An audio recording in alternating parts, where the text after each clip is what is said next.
good versus evil, right versus wrong.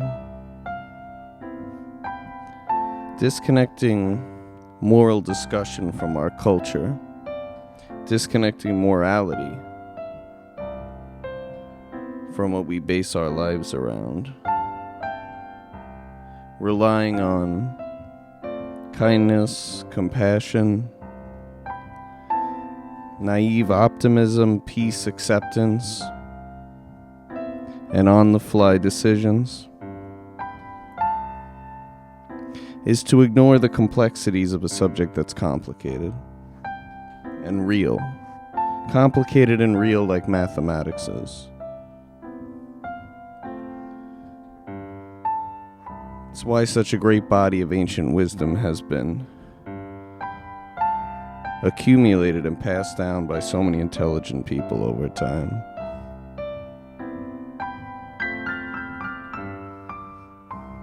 To oversimplify the discussion of good and evil, to stop tapping into the ancient wisdom, it's to culturally kill God. And even though I was a first generation atheist, I become more and more convinced every day that Nietzsche was right. We would never, ever be able to produce enough water to wash away all that blood. Nor should we want to. This episode's about religion. Welcome to the James and Rithika show.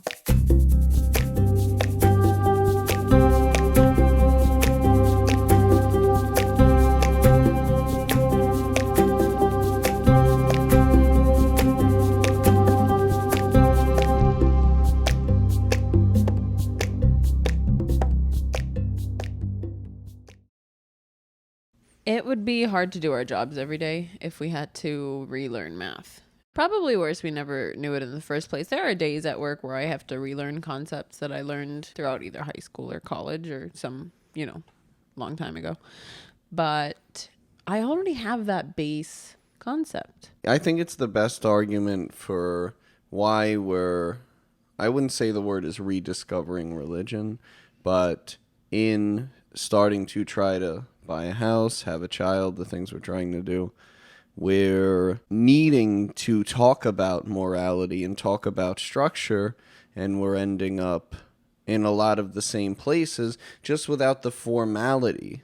Mm-hmm. It seems like we're having to redo a lot of the things that were baked into, the religious ways we were brought up and the religious ways other people were brought up. Yeah, we have those stories. I went to Catholic school, you went to CCD. We have the base stories, and therefore it's easier when we're having these conversations to end up at very similar conclusions. And it does make things feel like it's rediscoverable, but that's not quite the word. Yeah, that it's universal like math is. Yeah. That it's a subject to study, and if you're not tethering yourself to a religion or some morality, if you have no community structure that's talking about right and wrong, if you're never doing anything similar to praying, in every situation, how are you deciding what to do? And just case by case, we're not good at anything that way. If you had to figure out the Pythagorean theorem, everything, every time you wanted to do something where it was needed, you might not be a very good engineer if your job, includes triangles in that way. That was a silly example, but you don't want to have to reinvent the wheel. Mm-hmm. You don't want to, if people had studied a subject for thousands of years, not inherit their wisdom. That's how we are who we are. Most of our ideas develop from things that we've learned from other people. Mm-hmm. Yeah, the reason that technology and everything keeps advancing is because we all already have a base. The Bible is obviously, and we use that because that's the document we were taught from, is not something you're going to recreate. And some of the lessons are very deep. And a lot of, especially the Christian lessons of love thy neighbor, learn to forgive, all these things, pick up your cross, bear, things like this. It seems like if the average person subscribed to these ideas a little more, or even considered them, things might be a lot better. Those might, the dichotomy all the time, the need to have the other person be the other in a deep philosophical way. It's very dangerous. It's something people talk about all the time, how divided everyone is divided. If you're trying to be Christ-like, for example, and I think it applies to other religions too, if you're trying to be Christ-like, you're going to help bridge that divide. Society will get better. And also, when we're trying to figure out what lessons to teach our children, it seems like those stories might be the best way to do a lot of the lessons that we want, maybe all of them.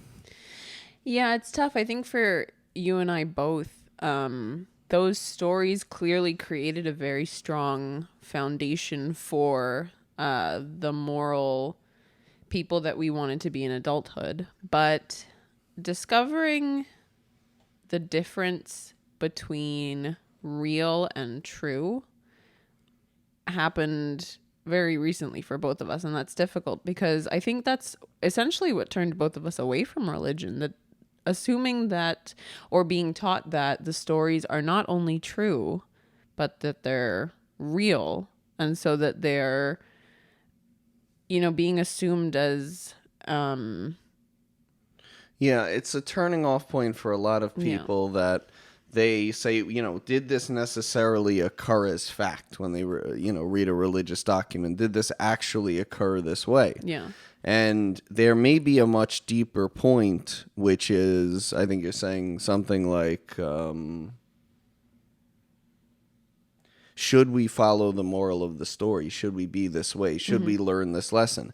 I mean, and they should be two different points. If you watch a Marvel movie or Harry Potter movie as a kid or something, and you learn some deep lesson about how to treat other people, or that if you act a certain way, you might hurt other people in a way you don't realize, you shouldn't say, oh, that movie or that thing isn't real, so I shouldn't take the lesson. Yeah. Great fiction is, I didn't coin this phrase, more real than life itself in a way. If it's something that's distilling out the correct idea in a way that the situation, it pointed at it, but it didn't pull it out the way fiction maybe could. I'm not sure exactly what I'm saying, but... Yeah, no, it makes sense. I think it's difficult because a lot of people are raised as those stories are real and true, and therefore having that discussion is very difficult. But we were turned away from having the discussion at all because we were taught that it was real. And we just were like, well, that's not... I mean, an example that you've given is, well, if you can believe in this man in the sky, how do you believe that there's a dragon in the corner that's green and it's just invisible and you can't see it? And what's stopping the limit of what you believe to be real? But the real question was, do you believe these lessons to be true, or these stories to be true? Yeah, it's hard to say it because the two things are so intertwined that it's hard to even have the language to separate them apart. But that is, and no disrespect, I think the point is, I got to arguing with people about the literal, did this story of Noah's Ark historically happen this way? Was that really water above coming to water below? All these different things. You could poke holes in stories that are thousands of years old in an expected way. But also... maybe that is the word of God. Like I'm very unsure about what history was thousands of years ago and whether there is God or this or that. I think the point that I wish we could have focused on, because that's where the common ground was, and we're starting to now, is having community. Having a place where you meet and you try to orient yourself and try to tap into the ancient wisdom of how to separate good and evil, right and wrong, have these ideas, how to be pro-human, why it's worth it to take on responsibility for other people, all these different things. That should be without argument. That should be first. It should be, okay, we could argue about whether the Bible's historical, this, that, But let's first say we need to follow these general lessons. You know, you may not realize right away how envy and these different things could lead you down paths that ruin you and other people, you know, ruin your relationship to other people, ruin society. Yeah. Yeah, it's interesting. The base moral lessons, the 10 Commandments, the 7 deadly sins, those things are very true. And, you know, we can pull examples from real life and we can point to very specific parts of things that are ruining society. You know, certain parts of the 7 deadly sins, let's say, are ruining society, and we can point to very specific examples. But if everyone has turned away, well, obviously not everyone, but if a lot of people have turned away from religion or not even began to discover religion because of the realness of the stories being so off-putting, it's hard to assume that they have. I mean, it's like probably the best, and not the Bible itself, but any religion really is the best basis for aim of right and wrong. It's certainly an attempt at it, and we want to think right and wrong is a universal idea like math, and it may need to be applied to the time. It may need to be what's the best you can do through the situation, but we want to believe there is what people would call a word of God, an ultimate way that you should be, that there is an ideal, that there is, you know, let's not argue about historical, but that this idea of this Jesus Christ, a character who turns the other cheek and speaks magic words and, you know, carries his cross and looks out for other people and loves his enemies and all this stuff. Is that the way we should be? And I think that the answer was taken for granted to be yes when I was a kid, and it sent me such in a better direction than I would otherwise be. And I think that's part of why we're heading back to it now. Yeah. Yeah, the real versus true is one part of why we both turned away from religion, but also the organized religion is difficult. And that's an argument or a discussion that we've had with family many times. Both of our families do greatly appreciate the organized religion and the churches and the priests. And I think that's something that we both had agreed really wasn't for us when we were younger. And that's a big part of what turned us away. The idea of the sermon is wonderful. Yes. And something I really appreciate, because I don't think that the average person has the time to read the Bible and sit there and discover what the moral lesson that needs to be derived from I'm calling it story. I'm not trying to be disrespectful, but from the story. People don't have the time for that. To even pick a version, but then to pick a religion in the first place. You know, we have Catholicism because that's what our parents had. Yeah. Or at least one of your parents did, but then that's how you were raised, and both of my parents did.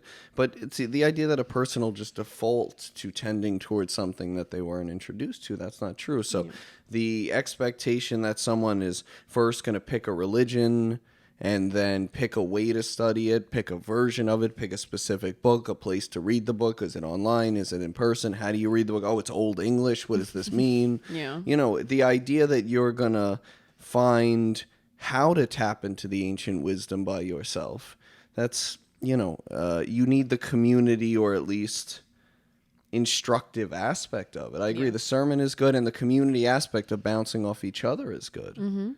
But a lot of things were bad about organized religion. That's been beat to death, atheists. I mean, and rightly so. You know, the things that were going on in the church, there were men sitting on gold thrones, you know, molesting and raping little boys. It's the worst evil, you know, you can imagine within reason. It's, yeah. And they were using people's money that they thought they were giving toward God and toward good to fund their lifestyle. It's a horrible, horrible idea. It doesn't mean that they weren't primarily doing good in the church, but you could point to why organized religion can't be the answer, at least not the way it's been. Yeah. Yeah, it's difficult. It's having a leader that is taking the guiding light and showing you how to use it and how to interpret it is very important for a lot of people. but that gives power to just a human. Yeah, to the abuse. Yeah. Yeah. You could watch a YouTube video about science and talk to your friends about it, and it's fun. But if there's something you want to accomplish specifically scientifically, a type of medicine, something, you have to talk to an actual scientist. You know, you have to talk to somebody who spent the decades or whatever it would take getting good. You know, you Yeah. want to talk to a mathematician about math. And in this case, you want to talk to someone who has studied religion like a subject and taken time to really understand the stories to get your information. But in all of those cases, if they're human, they're the layer in between. They could lie to you if you say, hey, how does this thing work? How does this idea work? It's up to them whether to tell you the truth. You're learning from them. Yeah. And if they say God wants you to do something that, it's a dangerous thing to give that power to another person, especially God. You know, it's science already, and we're seeing in current events the problem with scientists saying, hey, I would rather take money than tell the truth necessarily, or tell the truth completely, which science has to be 100% done accurately, or you shouldn't consider what it comes out with as a way to be. Same thing with religion, and so you can get into those problems of, oh, if I don't learn it right, I won't do it right. But then religion has this increased thing of, oh, these people talk to God. These people are good. These people are the closest to the word. So there's not just the level of, oh, what if I don't learn it right? There's the level of, what if it's used to really hurt me? To say, I want to talk to God. I want to tell you my sins. I want to be forgiven. What more vulnerable position is there than that? Yeah.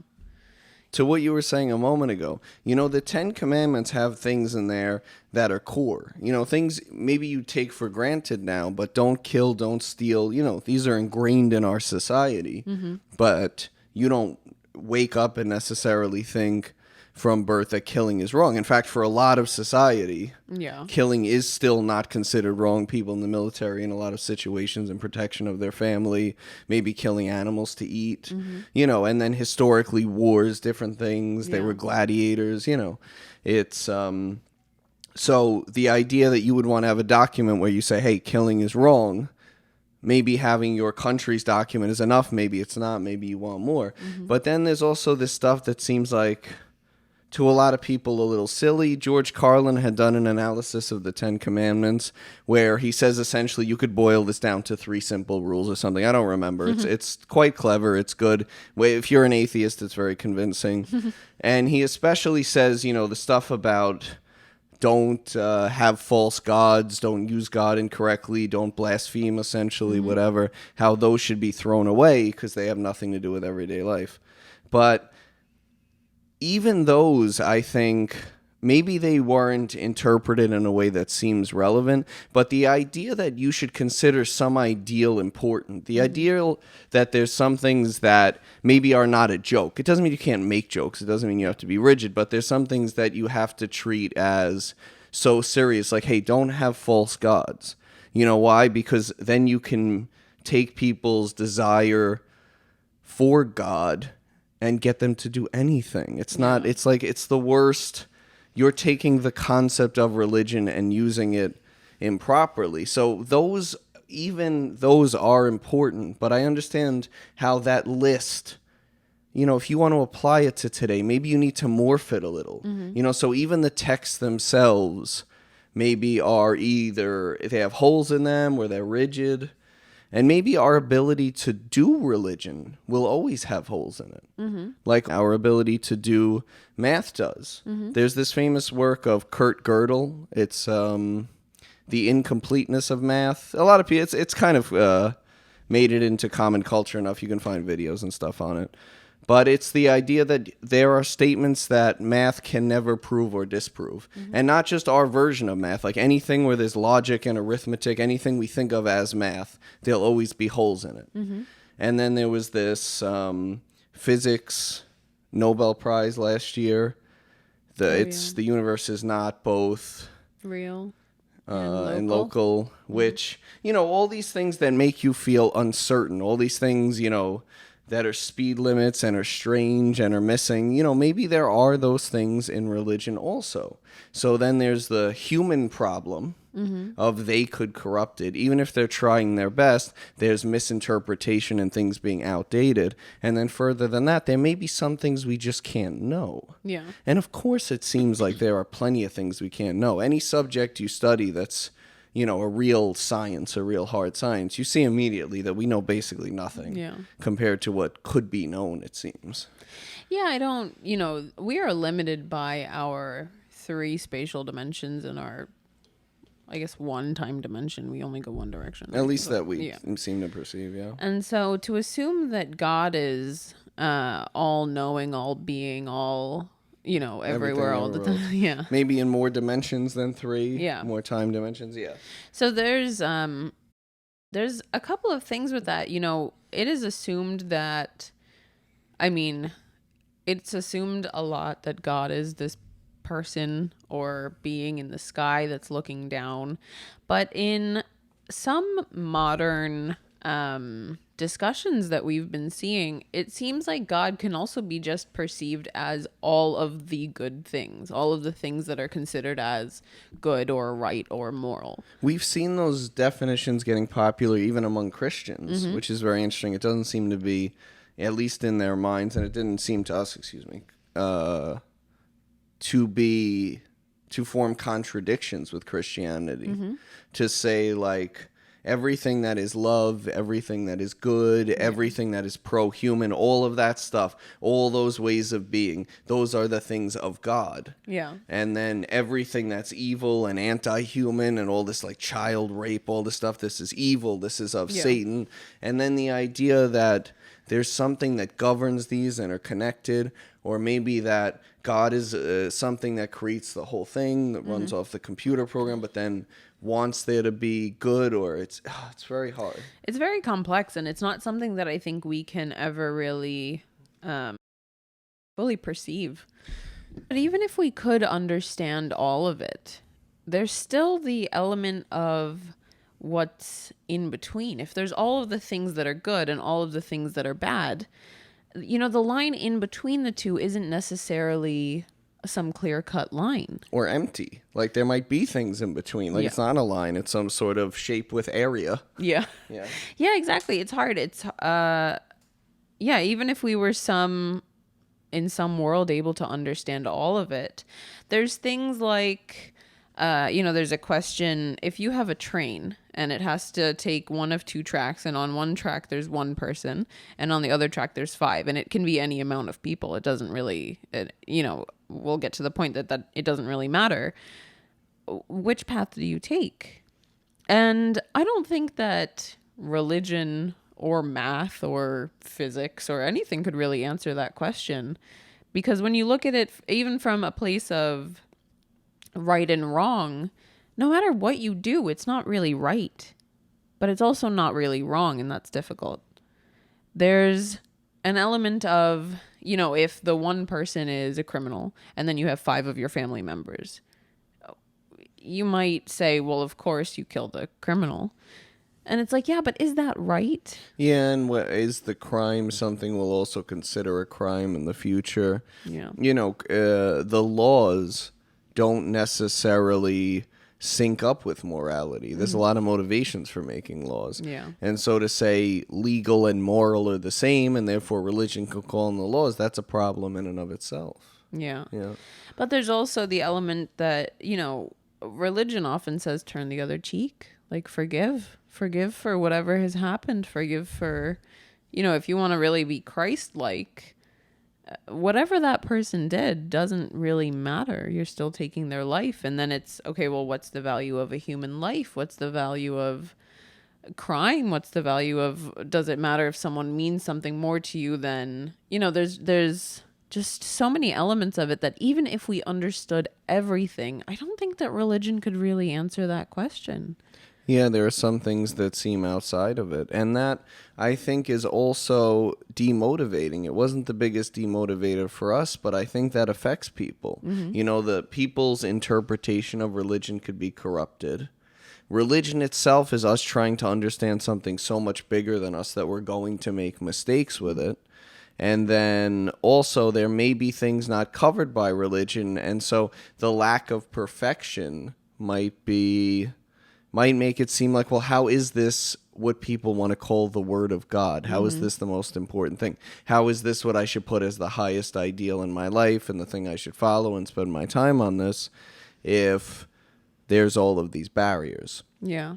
And I think the answer is, you may bop around for a period of time, especially as a teenager, maybe when you're going to school, you get really into career, different things. But I think for just about everyone we know, if they found a place where they were happy, where they felt healthy, where they felt motivated, it was in time and taking responsibility for other people. It was in having a family, maybe not necessarily kids, but living with a partner, different things. It was not just in being career obsessed all the time, or obsessed with money, or obsessed with different things. And so if you want to have a community, you want to have family, you want to be responsible for other people, then you want to be good at doing that. Yeah. And I think that's oftentimes why it's like a cliche. People like us who are now into our careers, different things like this. Once we're trying to start a family, a lot of us who were first generation atheists, we start to come back to religion. And it's kind of a cliche, but, like most cliches, it's repeating for a reason. Yeah, that feeling of it's repeating for a reason is very strong.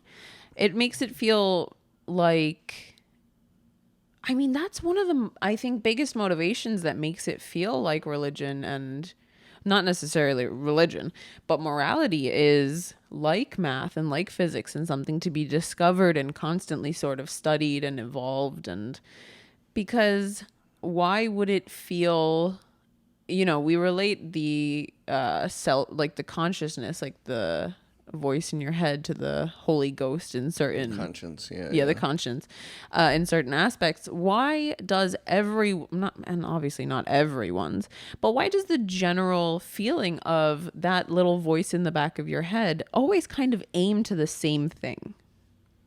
Yeah. Or why does it seem like if you're well-oriented, it will aim to the same thing, that there's an underlying morality, that that's what I think some people might say is the Holy Spirit, the part of God that is with us, Yeah. Again, we're using God very loosely. We don't necessarily know what that means. We don't know if we even believe that it has a good meaning, but if there's a word that has been very important to humanity, one of the most used words by all of humans for all of our written history, the idea that it's not significant. And when we use it, we get a framework that makes a lot of sense to us. It's like we were talking recently, and we're going to do, I think, a whole episode about this. We won't get into this, about a lot of these horrible, evil school shooters, these people killing children and stuff. And when we started to talk about it in terms of the story of Cain and Abel, we suddenly had all of this understanding that we wouldn't have had if we didn't start from that framework. And I think a lot of people, they think, oh, I went to Catholic school, I went to CCD, I thought about these things, they have nothing to do with who I am. But these types of analyses and these frameworks and these ways that the mind orients itself, people figured out good versions of that and packaged them as the Quran, the Torah, the Veda, the Bible, these different things. And to throw them away because of any of the things we're discussing, we could see why it seems enticing when you're 20, but then why when you actually want to find out how to do good for the world, you become a cliche. Yeah. It's very interesting as we both get older to feel that way. I think both of our parents said things very similar to us, which is like, oh yeah, you're rejecting religion now, but when you get older. And both of us were like, yeah, okay. Like, you're just... And they didn't necessarily say their religion, and that's something we've been talking about recently in a discussion we were having with your mother. She said, oh, it didn't matter to me whether you were Catholic or... Yeah, she had said, we had brought up the different religions. I think my sister had brought up Islam, and we're just talking about it. My mom just goes, yeah, they're all the same. Yeah, and she didn't mean literally the same, but she meant, I remember when I was first becoming an atheist, and I was raised, Catholic. I was a first-generation atheist. I don't know what I am now. I don't know what label to put on myself. But she would say things like, you should find something. You could be a Buddhist, whatever you want to do. Like, she would have preferred that I'm Catholic. Yeah. That seemed to be one that she subscribed to as, this one will work out for you. You should. But if you can't do this, then, you have to do something. And I don't think she even thought of it in this way necessarily. But from many different perspectives, people arrive at the idea that you shouldn't just wake up every day and start guessing at what's right and wrong and just feel it out. Like, nothing works out that way. You don't do engineering that way. You don't do food production that way, farming. It's like, no, you set up systems through generations. You talk about stuff. You figure out what you want to do. And there's some books where they really wrote down well-formed, well-developed, well-digestible in-story versions of what seemed to be the right things to do or aiming at them. Yeah. The aim at some purpose is, a person who has no purpose or objective is very dangerous. And we've talked about that before. And it's interesting when you see, we were talking about the word sin has the definition in olden language to miss a target. Yeah, the origin of the word, and I think it was Hebrew, Latin. I don't remember, but that this word was aligned with the idea of you're shooting at something and you're missing. So religion, like Christ, something like that in religion, sets up an ideal and then you're missing it. Yeah. And if you have nothing to aim at, you could try to be good, but yeah, I understand what you're saying. Yeah. Yeah. What are you aiming at? There is no sin if you have no target. And you need sin. Everything can't be right. Yeah. Nothing works like that. Just like right and wrong can't work like that. People try to say, oh, if you want to be good, be kind, be compassionate. But kindness and compassion is not the blanket answer. If your child tells you, oh, I want to eat candy tonight, and they're really crying, they really convince themselves that there's nothing else that matters, and they really, really want it, the kind thing to do may be to give it to them. Yeah. But love doesn't lead you in that direction. It leads you to what's best for them. It's just like in relationships, how you're not just going to always agree with the way the person wants to be. You're going to say, oh, no, that's not great for you sometimes, or great for us. There's somebody better you can be than that. Yeah. And so just love, compassion, acceptance, pushing people, doing different things. There's all these ways in which anything that simply seems like it explains love or religion, it's not. It's complex. It's a subject. It's not something you're going to guess at day by day. Yeah. Yeah, that's something we've discussed before. I had seen, back when I was on social media, I had seen TikToks where there's a family who their daughter was addicted to, I believe, heroin or fentanyl. And they led with simply compassion and kindness for a very long time. They just kept giving in to her, kept giving her money, and eventually they still loved her. They never stopped loving her, but eventually they had to say, listen, we have to cut you off and cut you out of our lives until you get better. Like, you need to do what's good for you, and you're not doing it under the compassion, that we have. You're just taking advantage, and we love you and we will accept you back, but only if you get better. And obviously that's not something that'll work for every situation, but she eventually did get better and did come back to the family. And setting those boundaries, although they may seem harsh and they may seem uncompassionate or discompassionate, I'm not sure what the word is, but the opposite of compassionate, is still love. And so love can be the answer, but not in the way that it just gives in to everything. Yeah, and so if you want to say anything as simple as love is the answer, religion is the answer, yet you might be right if it's broad enough that you don't just mean be nice. Yeah. That you don't just mean be kind. The answer, Christians aim at the answer being be Christ-like. Mm-hmm. And then they believe that that's a complex idea that they have to study and go to school to learn and remind themselves of at least every Sunday. Mm-hmm. To be like the ideal, I think for Muslims, means praying at least 5 times a day. That's people who really feel that you have to keep yourself connected to your purpose, to your idea. I don't just respect that.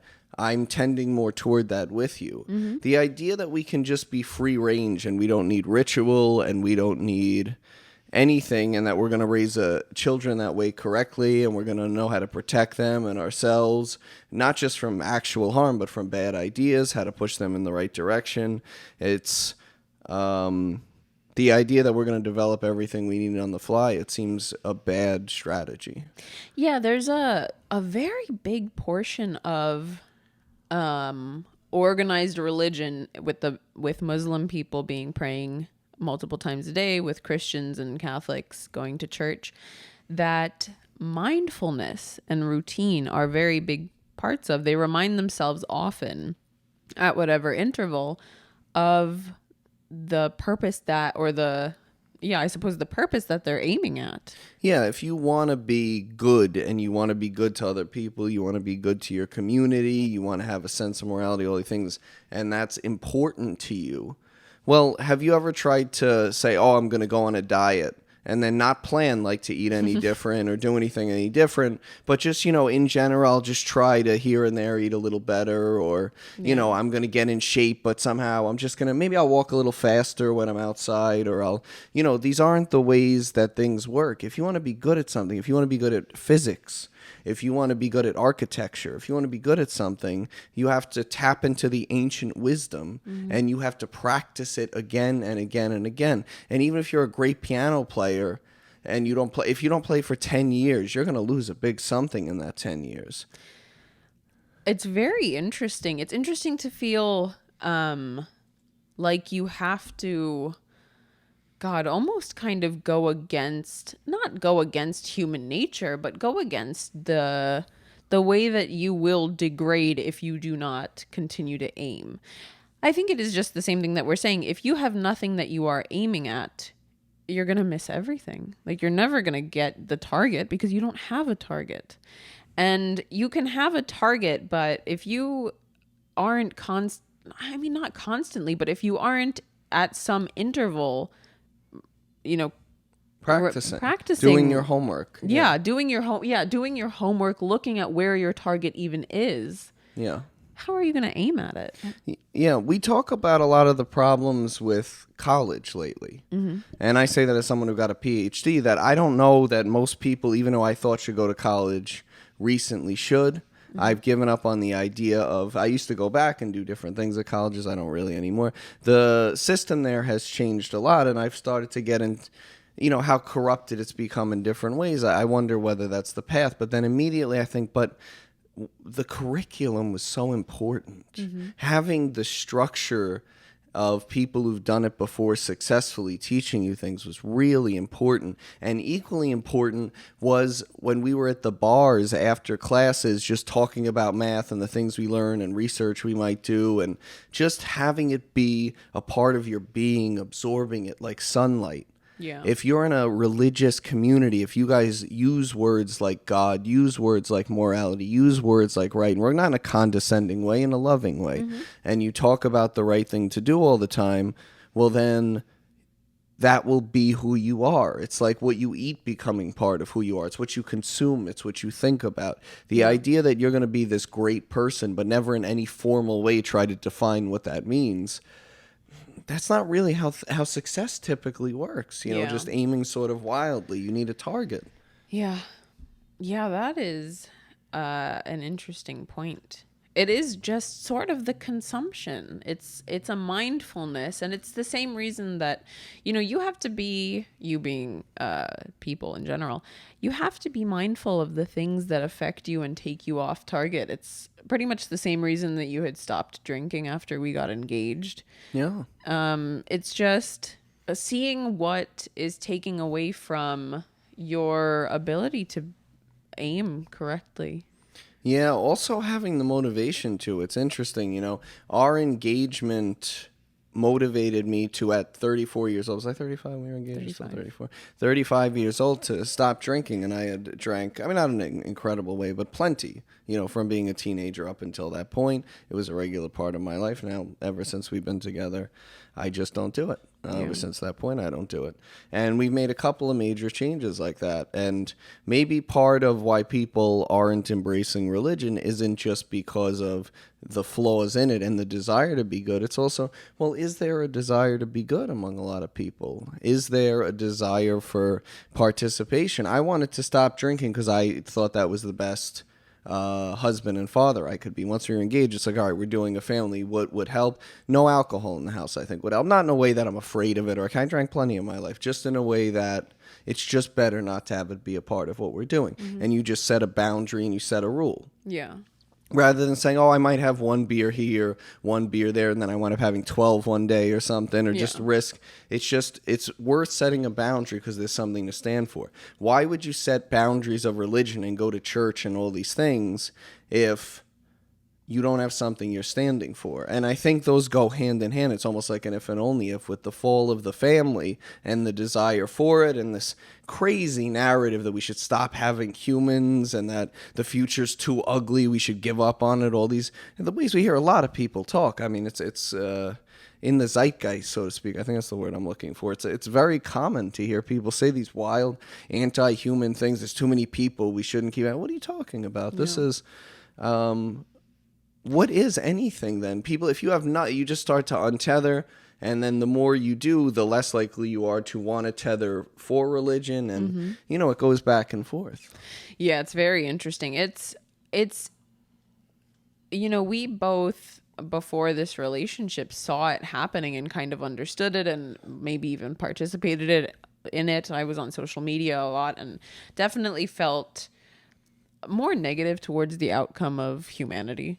Yeah. And the thing is, coming back to religion, it's easy to understand why people would turn away from religion if they don't feel that the future is hopeful or that there's anything that it's like the purpose and the aim are hand in hand in a way. The purpose of being good in order to have a future.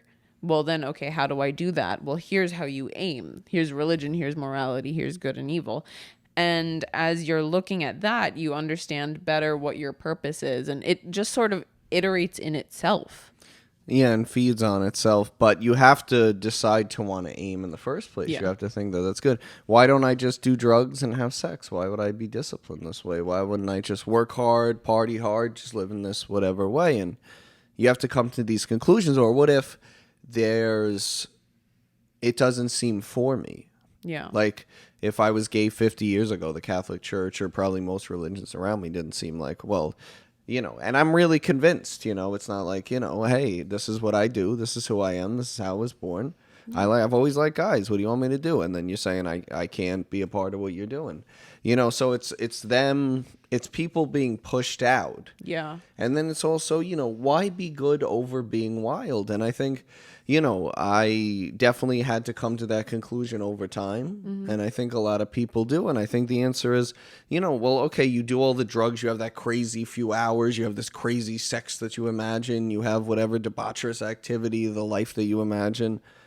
Okay, then what? That's an activity. Just like people say, like, oh, well, what orients me is that one day I want to retire. I just want to sit on my porch or on a beach with a cocktail or something. It's like, okay, that's an afternoon you're describing. These are things. What is life? Yeah. What is the meaning of life? Like, what do you do that's... what do you aim at? All these things. And the thing is, if it's family, if it's love, if it's all these things, religion could be the handbook for that. And I think that's why we're heading toward it. And we could see why technically you could turn away from it. Yeah. And then now in this case, we're saying, well, why would you want to aim to be good in the first place? Yeah. And I think it's the better option. Always. It's better than temporary pleasure. It's better than excitement. It's better than having a great story. Yeah. It's the better strategy, I think. And we both really came to that conclusion in life. And then when we were with each other and now that we're engaged, we become more what people would consider Christ-like sort of naturally. And then feeding on itself, we then get more into religion and it makes us feel more into this and different things. And we have discussions. really Christian discussions with people who are really happy to have them. Not that we've necessarily come back to that religion or that we ever will, but in that we're also trying to figure out how to be what they would call Christ-like. Yeah. Yeah, it's interesting. It's like God, what was that Kanye West song where he's talking about how he's in first class and he's talking about all the, he's talking with his family about all of the things that he's bought, and his family members saying, "Oh yeah, well look at my daughter's report card." What song is that? I don't even know that song, but it sounds interesting. I Oh don't know no, this. Welcome to Heartbreak. Oh, does he do it in that one? That's Welcome to, interesting. I think that's the song. I think that's what it's called. But it's interesting, and I think it's so strange to see people in mainstream media who they have those kind of debaucherous lifestyles, and they have all this money and all this sex and all of these different things, and then a lot of them end up coming to the conclusion like, oh, I should have been more family oriented. And even in the moments they show the dissonance, even I guess Kanye is an example since you brought him up. He has that famous song Power that's on in gyms and you hear places.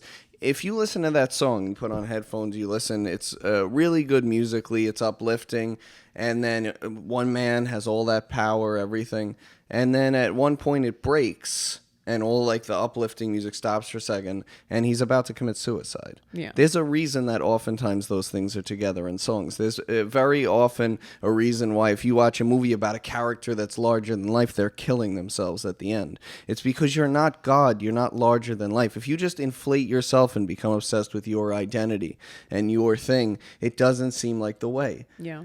Maybe a talent, maybe a hobby, but in the end, you're connecting with other people. If you're a great musician who just plays music their whole life for other people and you see like them feel it and you take them out of their hard day, you're kind of trying to do what religion is trying to do.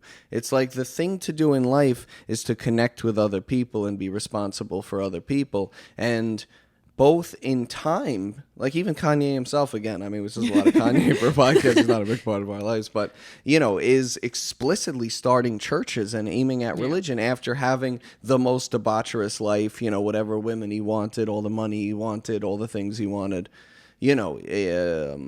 he says explicitly in his songs now and in his at least big actions that he wants to be Christ-like. I mean, the idea that people just disconnect from it, become gods in and of themselves, and that they're everything, it doesn't seem true. It doesn't seem the way. Yeah. And so, there's the technical problems where if you want to be good, is religion the way? We said no, even though I think in our hearts we always wanted to be good people. We said religion wasn't. Now we're coming around to maybe it is, and that tends to be what this is about. But then the other further abstraction, which I think we've all felt at time, and we certainly have, is being good in the first place really the aim? And I think the answer should be yes. Maybe that's for a different podcast, whether the best method is to try to connect with other people and take on responsibility and something like a religious or moral pursuit. But for the people who want to, and now we're in that category, I think both of us, that we want to do good by other people to the best of our ability, within reason. Mm-hmm. The religion, to some extent, seems like something we should align with, which we didn't expect. Yeah, it was very unexpected to turn away from religion, and not turn away from morality, but from religion and from the stories, essentially, and then to come back to it in the pursuit of morality.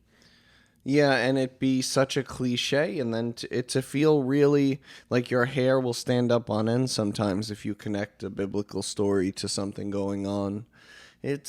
It's the thing that we were told would happen as we grew up. We were told, oh, you'll find religion again. It'll make you feel something that, you're turning away now, but...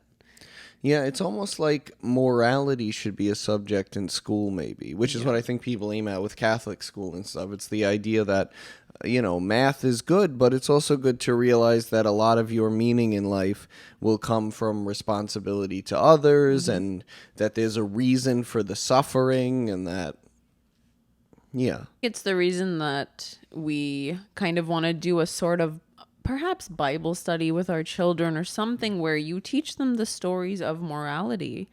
because it's not a subject in school, but I think we're both finding that it's just as important as math and physics and science, and we want our children to learn those things, but also to learn how to aim at being a good person. And it's complex and universal. And you wouldn't try to wing math and science, even if you're a smart person. You wouldn't try to wing these things. And so the formality is a good idea, and it's unfortunate that it gets corrupted, and it's unfortunate that we're not able to understand it well because it's much more complex than us. Maybe it's not unfortunate. Maybe it's, we're lucky or correct to live in such a complex place, but it's way beyond us. We can't really understand anything. We're, essentially monkeys on a rock. We're not much better. We're aiming at something that's cloudy to us, and that makes it hard, and people who are corrupt try to take advantage of other people's misunderstanding of it. Mm-hmm. And then also there may be things just outside of it, and all these things could turn you away.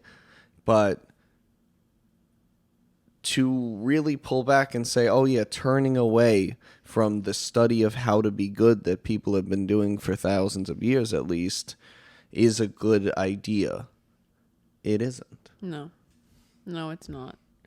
And so we're finding morality again. We're finding religion again. We're finding those stories useful. We're trying to aim at something good in ourselves so we can be the teachers to our children. I think we both thought in terms of morality probably throughout the whole time, even when we considered ourselves atheists. But it's allowing us to hone our morality. Yeah. And it's valuable, I think. Yeah, I think so.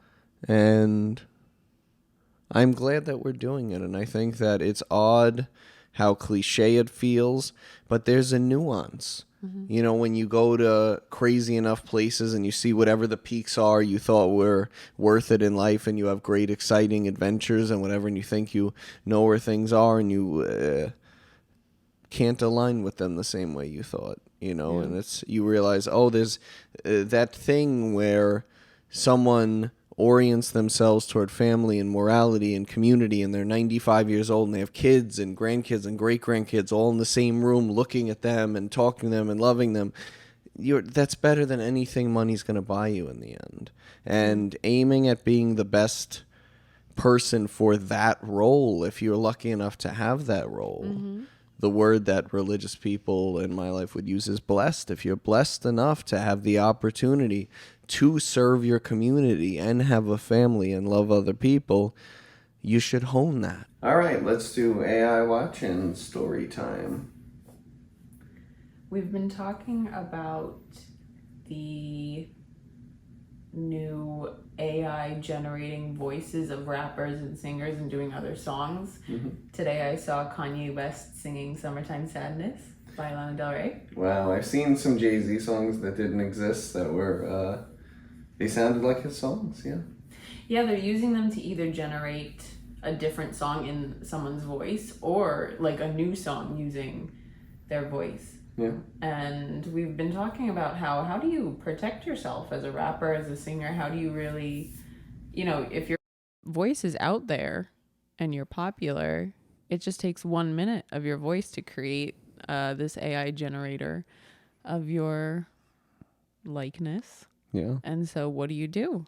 And there was an Eminem cat rap song that got popular that was AI generated, and Eminem's team apparently is suing the creator. Yeah, I saw Universal Music is suing. I mean, it's kind of a silly song, but it does sound like it's Eminem. Yeah. And I guess it's catchy enough that it was kind of viral. Yeah. Yeah, so I guess this is the first wave of creators trying to protect themselves against something like this. Yeah, I think the interesting question, well, there are a lot of them, but one here is what's going to happen as people make more and more songs from previous artists, but then there'll be something further, which is when there's software that amalgamates and figures out what you liked about Eminem and Jay-Z and all these people, and then creates a new voice that people like better than all of them, and these new raps and this whole thing. It's like, well, does anything get kicked back to the greats for that being what the AI was trained on? Yeah. The whole thing is very, very new. Very new. The music industry was already a really tough industry, tougher than it ever was, and it had always been a tough industry. Yeah. Especially to make money in, let alone to, be seen and stuff. Yeah, the other AI news we were talking about, there are these different softwares like Dolly, these different things that create images out of descriptions. I think there's another one that's very popular. But Google apparently has a video version that they had previewed to 60 minutes, so we'll put that up. Yeah. All right, let's jump to some stories. Some stories. We have been, as we mentioned, and I think both of our previous, or just our previous video, that we're looking for a house, or that we have been looking for a house. And, this is April 2023. The market is like nothing anyone has ever seen before.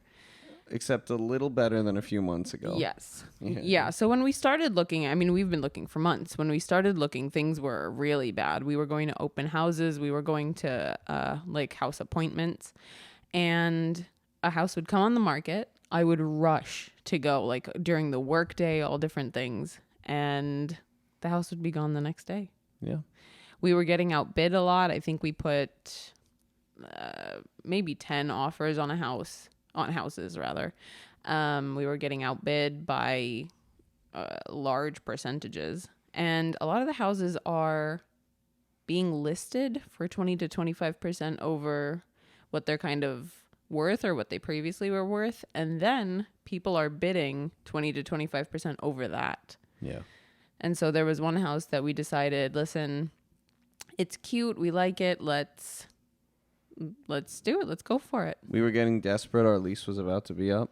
Yeah, we were getting really desperate to buy a house. We really needed somewhere, and we were giving into the market.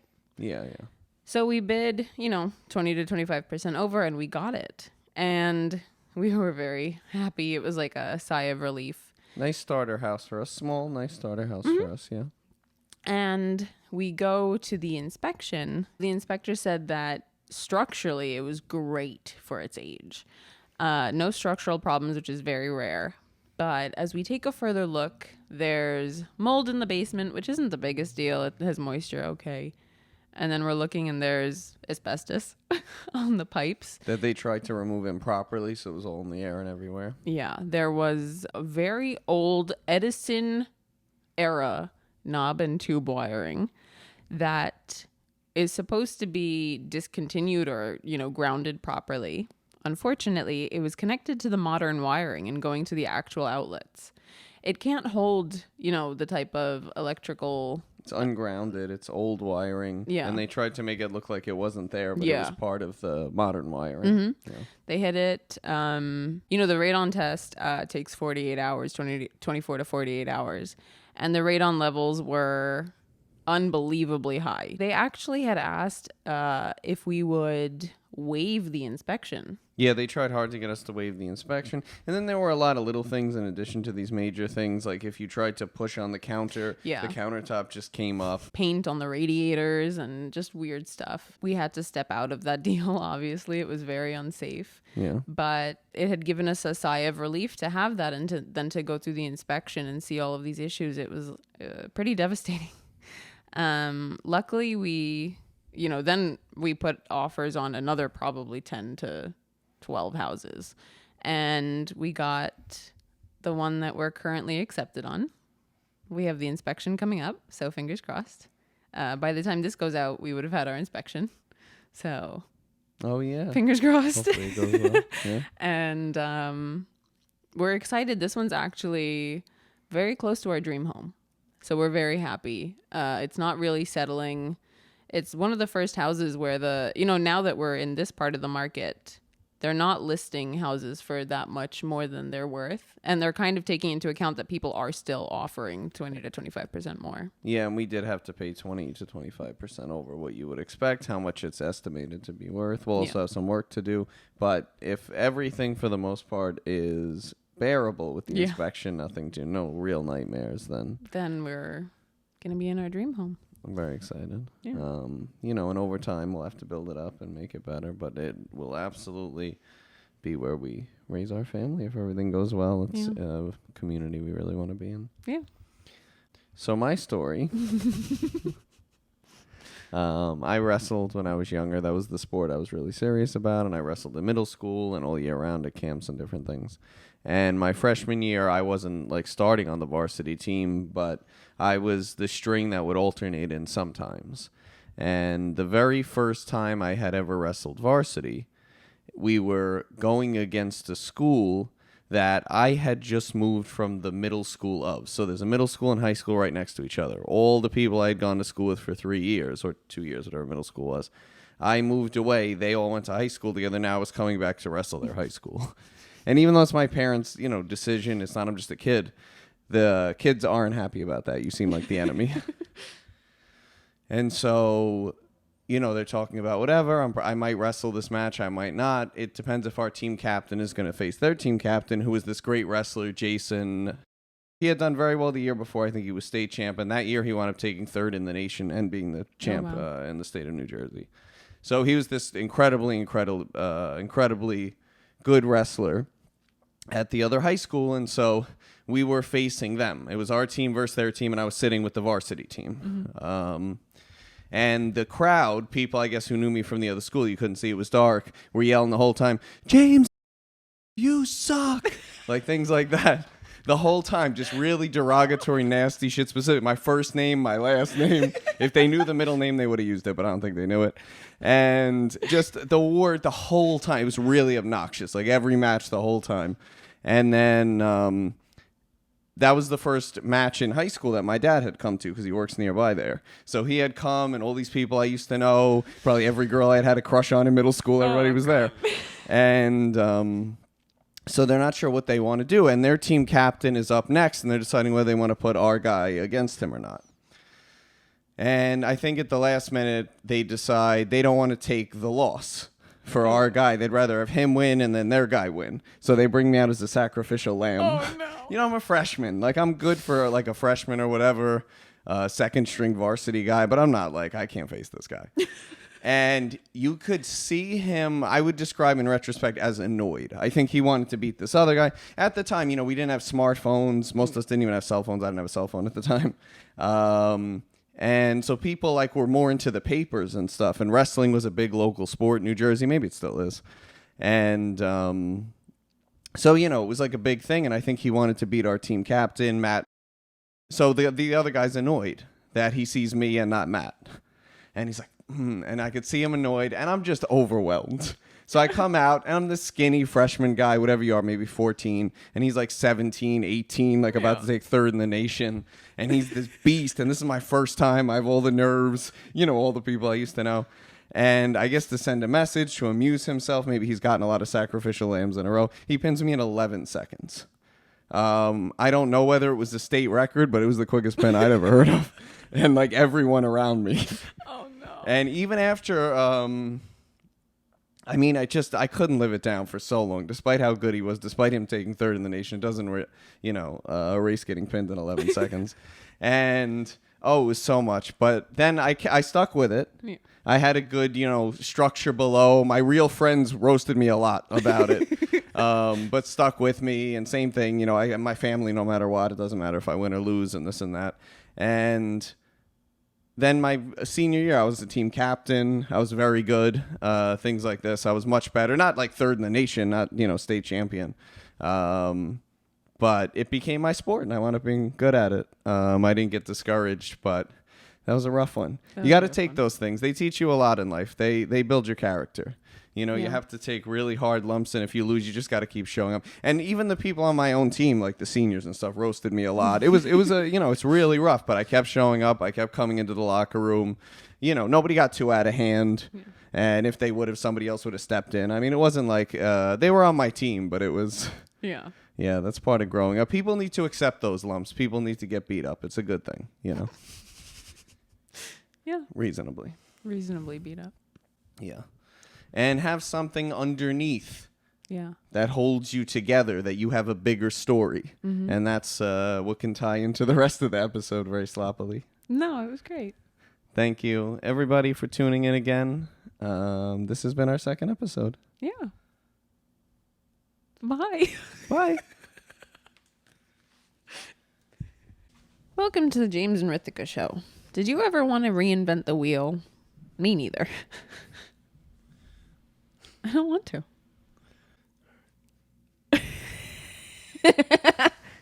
You look like a whore in church, just sweating.